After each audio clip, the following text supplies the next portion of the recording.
Hello everyone, and welcome back to Freedom Through Confidence. My name is Ben, and in this video today, I want to talk to you about how to stop your negative thoughts. Now, negative thoughts are something that we, generally speaking, tend to not like, especially the really intrusive ones that might pop up at the worst of times. You know, you are just about to head into an interview and just this weird automatic negative thought pops into your mind that says, oh, well, you're never going to get this job because you're unqualified and you suck and you've got a crappy personality and everyone who, you know, meets you doesn't really like you very much because you're stupid and you're dumb and you're ugly.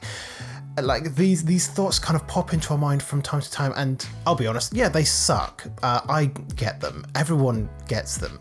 Like, no matter how confident of a person you are, everyone gets automatic negative thoughts that pop into their mind. And what I want to talk about today is how you can deal with that. Because, yeah, the title was a little bit clickbaity, because you can't actually get rid of your negative thoughts. You cannot actually get rid of your negative emotions. They do not go away.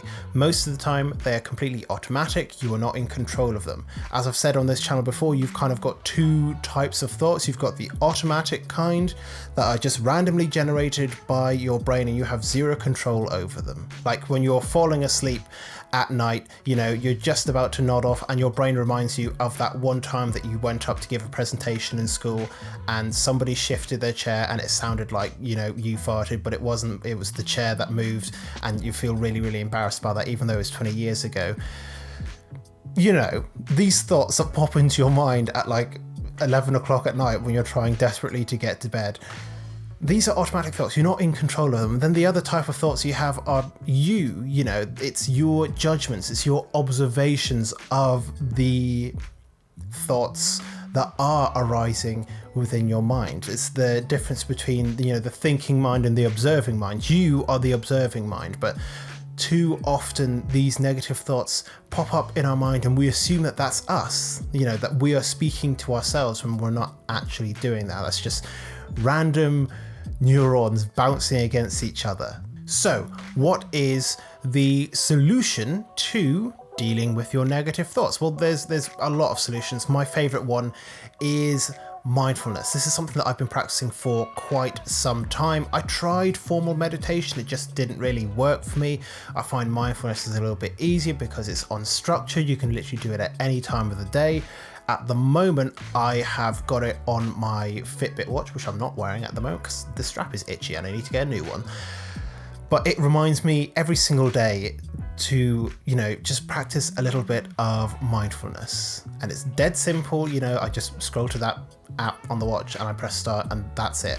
You know, I just sit and become mindful for a couple of minutes of my thoughts, of what I can see, of what I can feel, of how I'm feeling inside. And I try to practice mindfulness for like at least a minute, maybe 2 minutes every single day, because realistically, that's all it takes. Like a lot of us have this idea of like starting a mindfulness practice that takes like 15, 20, 30 minutes every single day.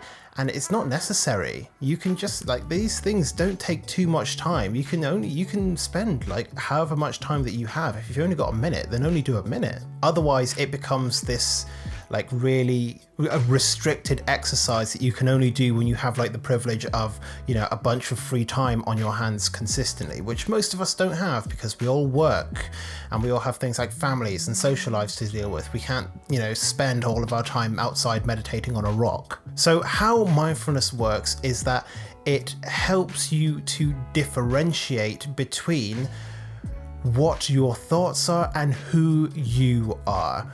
Because by sitting down and really focusing on your thoughts and just observing the flow of them, watching them come and then arrive and then leave straight after, shows you that these thoughts are only that. They are only thoughts, and they only become good or bad or weird or funny when you apply some kind of judgment to those thoughts. And getting better at mindfulness is pretty simply the process of becoming more aware of who you are and differentiating you from the random thoughts that pop into your mind, the emotions that rise and fall, the feelings in your body, like whatever it is understanding that distinction so that you can separate yourself from your thoughts when they are overwhelming you.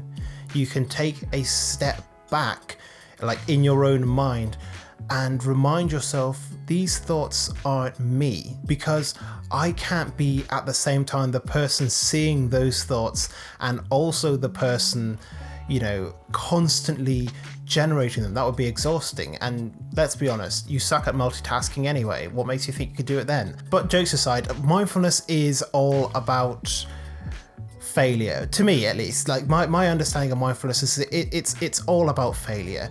You are going to pretty constantly be losing your focus, and the real process of mindfulness isn't this state of like calm inner peace that you get that's like going to be pretty unattainable for most people. Instead, mindfulness is recognizing that you've started identifying with your thoughts again, that you've started allowing yourself to be swept away with the flow of thoughts, and remembering that's not me, and taking back control and starting to observe again. And then, yeah, inevitably, maybe like a few seconds later, you'll be swept away again.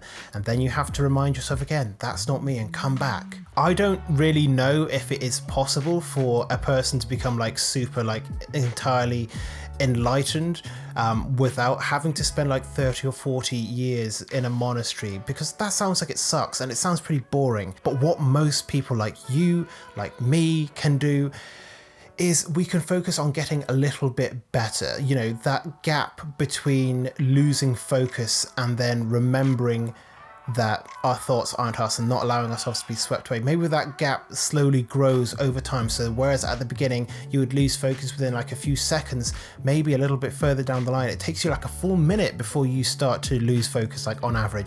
Or maybe it's like 5 minutes or 10 minutes, and eventually you can do this for like a super long length of time, I assume, because I'm just not that good at it where I can like completely hold focus on the present moment for like hours at a time. But it is a process of improvement, and the more you work at it, the more you can step away from what those negative thoughts are, from where those automatic negative thoughts come from, and recognize that they are not you. And that is how you defeat your negative thoughts, not by trying to batter them down or ignore them.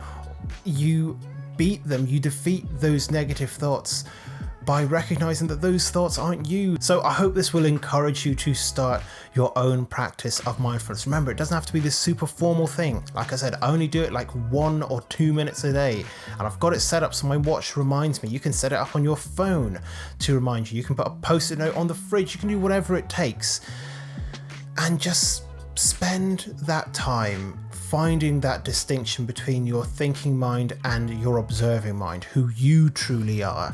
And yeah, that's all I've got. Let me know what you think in the comment section down below. Let me know if you try this out and it works for you. Leave that in the comments too. And don't forget to subscribe to the channel. I put out a video every single day all about confidence and life advice for the average Joe. So if that's what you're interested in, make sure to subscribe to the channel, leave a like on the video. But that's it. That's all I've got. Thank you very much for watching, and I look forward to seeing you in future videos here on this channel very soon.